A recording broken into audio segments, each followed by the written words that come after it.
Hello and welcome to our discussion on hormone receptors and mechanisms of action. So we already know that our hormones can be broken down into two classes, a water-soluble hormone classification and a lipid-soluble hormone classification. So our water-soluble hormones are going to fall into this area where they're going to attach to the membrane-bound receptors. Now, those receptors are going to either alter the activity of G proteins, or we're going to have receptors that will alter the activity of intracellular enzymes. If we go this route, we will activate existing enzymes and get the cell to respond. If we go the G protein route, then we can open or close the ion channel depending on what we need to do and activate existing enzymes that way, which will lead to the cell responding. Now, if we have a lipid-soluble hormone, then we will be able to attach to nuclear receptors within the nucleus that will activate genes, synthesize new proteins or enzymes, which will allow the cell to respond. So this is a good slide to come back to once we've finished this part of the screencast.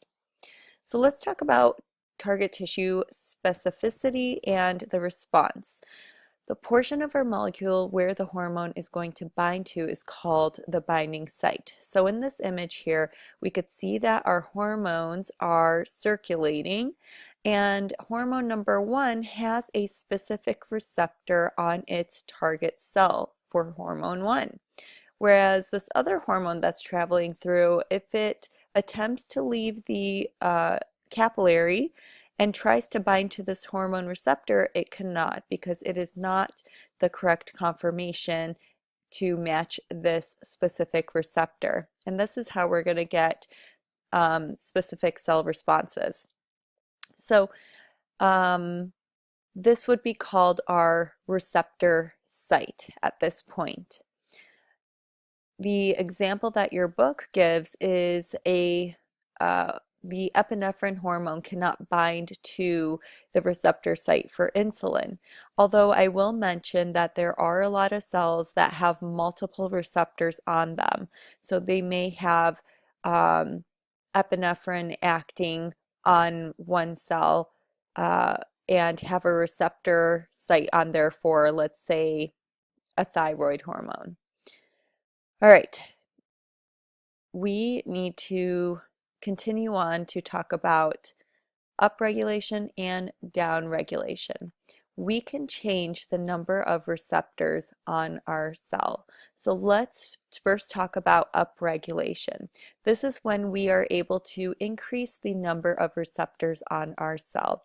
So both of these cells on the right and left of your screen have about the same number of receptors. So if we get a hormone that comes over, goes inside our cell, and through its cellular response, we can form more receptors. If we have downregulation, our hormone can enter into the cell and cause a decrease or desensitization of our receptors here. So now let's talk about mechanisms of hormone action. Through hormone action on our target cells, we will be able to do the following. We can alter the plasma membrane permeability of membrane potential by opening and closing ion channels. We can stimulate synthesis of proteins or regulatory molecules. We can activate or deactivate enzyme systems. We can induce secretory activity and or stimulate mitosis. So we're going to take a look at some examples of these as we discuss the endocrine system further. So first, let's talk about our classes of receptors and the hormones that will be attaching to them. So we'll start off with our lipid-soluble hormones that are going to be able to move through the plasma membrane with ease and attach to nuclear receptors that will directly activate genes. So our hormones that can do this, like we already mentioned, would be lipid soluble hormones, but we can also have smaller molecules do this as well. They are able to react with enzymes in the cytoplasm, or they can react with DNA to cause transcription and translation. Remember that transcription would be creating that mRNA strand, and translation would be the reading of that mRNA strand to create a protein.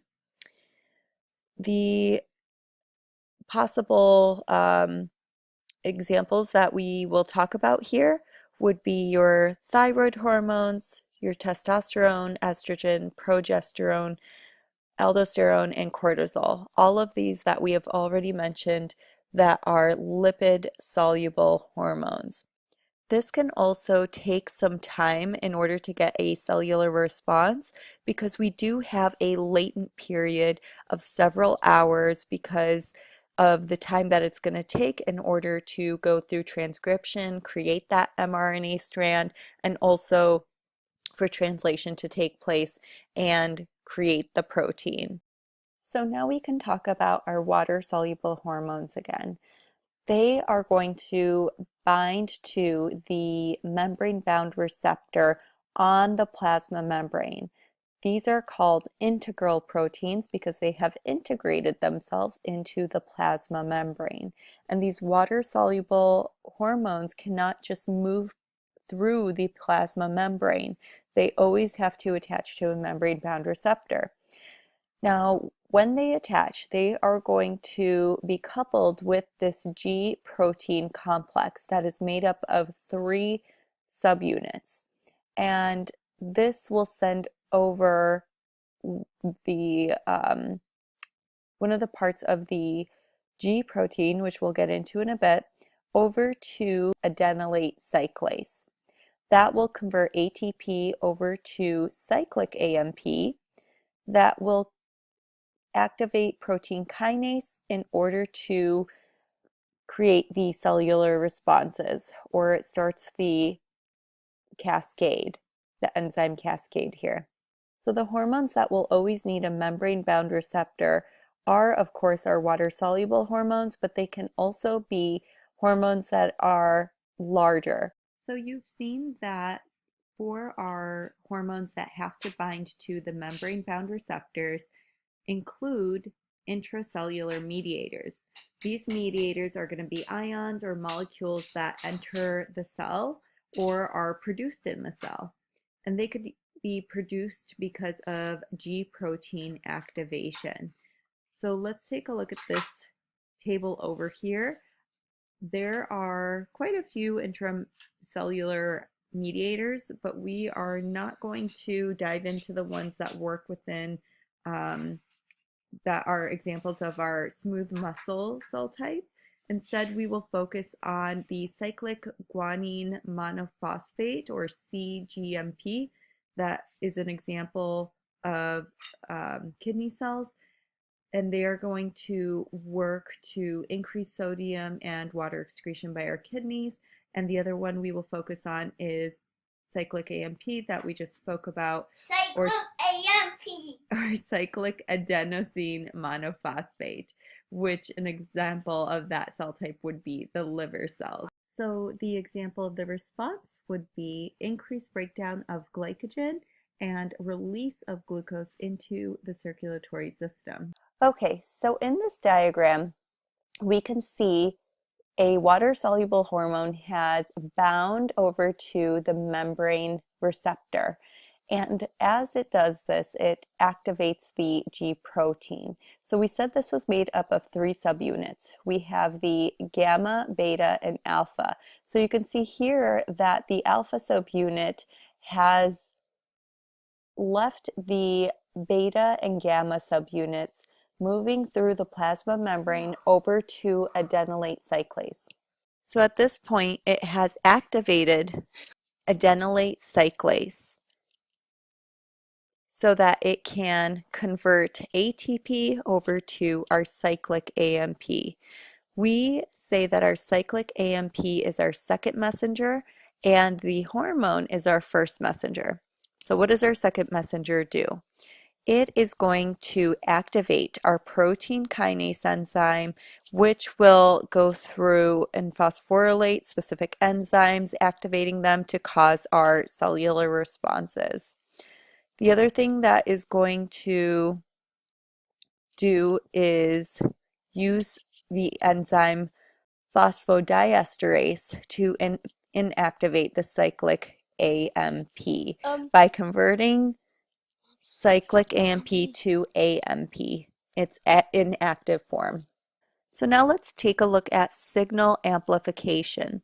What this means is when our water-soluble hormone attaches to a receptor, it's activating G proteins. And when it does this, it amplifies all the other enzymes or signals. So we have even more activated adenylate cyclase, more activated cyclic AMP, and even more activated protein kinase enzymes for the cellular responses to take. Mama, Mm. I'll tell something now. Okay, see. Bacteria could drill in your teeth, and your teeth need you need to brush your teeth very good when you eat chocolate or lollipops. You need to brush your teeth very good. And what else? And floss every day. That's right. I can pick up again. Is that it? And floss every day. Okay. And then don't let water come in. Yeah. And that separates your outer ear from your middle ear, right? yeah, right. That separates the eardrum separates that from your ear to that ear. Yeah, the outer ear from the middle ear. Yeah. Okay.